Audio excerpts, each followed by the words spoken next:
भारत की रक्षा नीति में एक बार फिर एक ऐसा मोड़ आया है जिसने वैश्विक ताकतों का ध्यान अपनी ओर खींच लिया है। सवाल सीधा है, लेकिन इसके पीछे की परतें बेहद गहरी हैं। आखिर क्यों भारत ने फ्रांस के राफेल लड़ाकू विमान को प्राथमिकता दी है, जबकि अमेरिका चाहता था कि भारत अपाचे अटैक हेलीकॉप्टर की बड़ी डील करे? क्या यह सिर्फ एक खरीद का फैसला था, या इसके पीछे भू राजनीतिक, सैन्य रणनीतिक, तकनीकी श्रेष्ठता और वैश्विक शक्ति संतुलन की लंबी कहानी छिपी है? तो चलिए दोस्तों, आज इन्हीं सवालों के जवाब इस वीडियो में हम खोजते हैं। दरअसल बात उस समय की है जब भारत और फ्रांस के बीच राफेल सौदे को आगे बढ़ाने की खबरें सामने आईं, तो यह स्पष्ट हो गया कि यह कोई साधारण रक्षा खरीद नहीं है। राफेल पहले भी भारतीय वायुसेना में शामिल हो चुका है और उसकी क्षमता को लेकर सेना और सरकार दोनों ही संतुष्ट दिखाई देते हैं। अब जब 114 लड़ाकू विमानों की खरीद पक्की हो गई, तो यह संदेश भी गया कि भारत अपनी वायु शक्ति को और अधिक आधुनिक और मजबूत बनाना चाहता है। इस पूरी कहानी में अमेरिका की भूमिका इसलिए भी चर्चा में आई क्योंकि अमेरिका लंबे समय से भारत को अपने उन्नत हथियार प्रणालियों का प्रमुख ग्राहक बनाना चाहता है। अपाचे अटैक हेलीकॉप्टर भी उसी रणनीति का हिस्सा थे। राफेल और अपाचे की तुलना सीधी नहीं है, क्योंकि दोनों का काम अलग अलग है।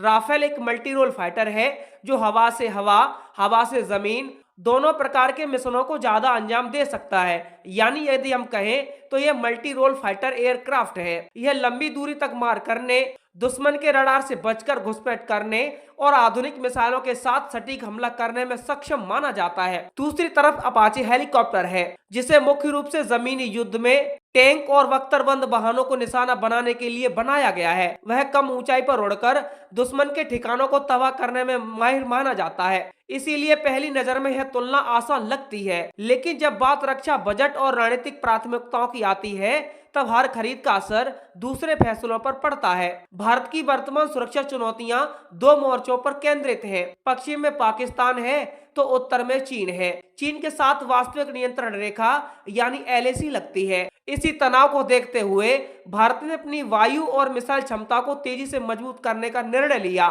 चीन के पास बड़ी संख्या में आधुनिक फाइटर जेट मौजूद हैं और वह अपनी वायुसेना को लगातार उन्नत कर रहा है। ऐसे में भारत के लिए यह जरूरी हो गया कि उसके पास पर्याप्त संख्या में अत्याधुनिक लड़ाकू विमान होने चाहिए जो लंबी दूरी के मिशन कर सकें और दुश्मन के एयर डिफेंस सिस्टम को भेद सकें। इसी जरूरत को राफेल पूरा करता है। उसकी लंबी रेंज, आधुनिक रडार, इलेक्ट्रॉनिक वारफेयर सिस्टम और शक्तिशाली मिसाइलें उसे भारतीय परिप्रेक्ष्य में बेहद उपयोगी बनाती हैं। अब बात करते हैं अमेरिका की। अमेरिका का अपाचे हेलीकॉप्टर भी भारत के पास पहले से मौजूद है और भारतीय सेना ने उसकी सराहना भी की है, लेकिन अपाचे की भूमिका सीमित है। वह वायु श्रेष्ठता स्थापित नहीं कर सकता, ना ही दुश्मन के गहरे इलाकों में जाकर रणनीतिक ठिकानों को निशाना बना सकता है। उसका उपयोग युद्ध के एक खास चरण में होता है, जबकि राफेल जैसे जेट पूरे युद्ध परिदृश्य को प्रभावित कर सकते हैं। इसीलिए यदि रक्षा बजट सीमित है और प्राथमिकता तय करनी है, तो भारत ने फाइटर जेट को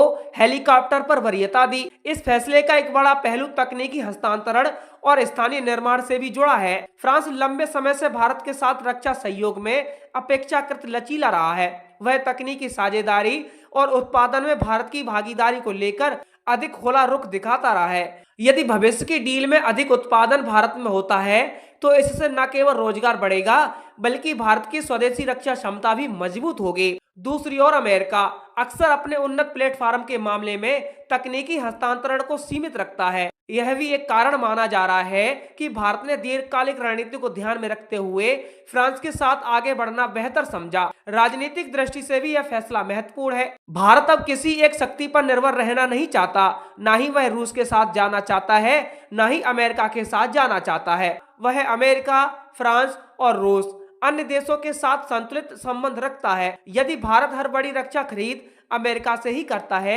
तो यह संदेश जाता है कि वह एक धड़े की ओर झुक रहा है। लेकिन राफेल डील यह दिखाती है कि भारत अपनी रणनीतिक स्वायत्तता को प्राथमिकता देता है। भारत वही खरीदेगा जो उसकी जरूरतों को पूरा करते हो, चाहे वह किसी भी देश से क्यों ना हो। अमेरिका की प्रतिक्रिया को भी इसी संदर्भ में देखा जाना चाहिए। अमेरिका चाहता है कि भारत इंडो पैसिफिक रणनीति में उसका मजबूत साझेदार बने और रक्षा व्यापार उस साझेदारी का महत्वपूर्ण हिस्सा है। अपाचे की संभावित बड़ी डील अमेरिका के लिए आर्थिक और रणनीतिक दोनों रूप से महत्वपूर्ण होती, लेकिन भारत का रुख साफ है। वह साझेदारी चाहता है, पर शर्तों पर समझौता नहीं करेगा। राफेल की बात करें तो उसकी सबसे बड़ी ताकत उसकी बहुभूमिका क्षमता मानी जाती है। वह एक ही मिशन में अलग अलग प्रकार के हथियार ले जा सकता है। उसकी मिसाइलें लंबी दूरी से दुश्मन के विमानों को मार सकती हैं। उसके इलेक्ट्रॉनिक वारफेयर सिस्टम दुश्मन के रडार को जाम कर सकता है। पहाड़ी इलाकों में ऑपरेशन के लिए भी वह उपयुक्त है, जो भारत के लिए महत्वपूर्ण है। लद्दाख जैसे क्षेत्रों में तेजी से प्रतिक्रिया देने की क्षमता भारत के लिए निर्णायक हो सकती है। दूसरी ओर अपाचे की उपयोगिता को भी कम नहीं आंका जा सकता। कारगिल जैसे संघर्ष में यदि आधुनिक अटैक हेलीकॉप्टर होते तो जमीनी लड़ाई में मदद मिल सकती थी, लेकिन आज के परिदृश्य में भारत को सबसे पहले अपनी वायुसेना की स्क्वाड्रन संख्या बढ़ाने की जरूरत है। भारतीय वायुसेना लंबे समय से यह कहती आ रही है कि उसके पास स्वीकृत स्क्वाड्रन संख्या से कम विमान है।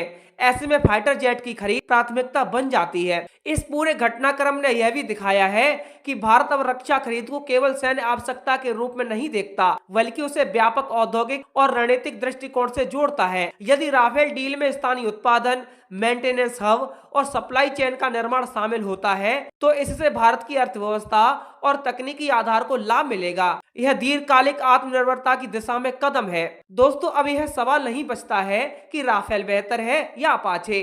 असली सवाल ये है कि इस समय भारत की प्राथमिकता क्या है, और उस प्राथमिकता के हिसाब से देखा जाए तो भारत ने वायु श्रेष्ठता और रणनीतिक मारक क्षमता को प्राथमिकता दी है। अपाचे की भूमिका महत्वपूर्ण है, लेकिन वह प्राथमिक नहीं है। अमेरिका को यह समझना होगा कि भारत अब एक परिपक्व रक्षा ग्राहक है, जो दवा में नहीं बल्कि अपने राष्ट्रीय हितों के आधार पर निर्णय लेता है। यह फैसला भारत की बढ़ती आत्मविश्वास का प्रतीक है। वह दुनिया की बड़ी शक्तियों के बीच संतुलन बनाकर चल सकता है, अपनी जरूरतों के हिसाब से सौदे कर सकता है और अपने हितों को सर्वोपरि रख सकता है। आने वाले वर्षों में यह रणनीति भारत को न केवल सैन्य रूप से मजबूत बनाएगी, बल्कि वैश्विक मंच पर उसकी स्थिति को भी मजबूत करेगी।